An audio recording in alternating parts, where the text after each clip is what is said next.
It was an idea about 6 years in the making to do a coach's education clinic. Is there any thought or discussion about the other side of it when it's too cold? But we're talking about safety. We're talking about the mental health aspect of everything with regards to personal and performance-based. It's invaluable, and I can't wait to be able to apply this with our staff and with our students.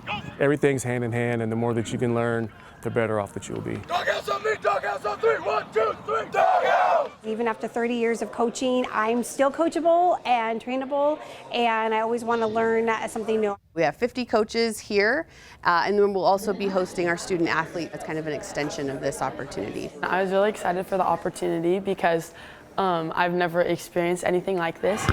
In volleyball, I'm like the setter, and I'm like kind of like leading the court in a sense, and so I think it's really important for me to have like a good mindset of being a leader to really help my team. I think that is the other side of sports that people don't usually see. People obviously see like your performances, but they don't see the stuff that the athletes actually go through on a day-to-day basis.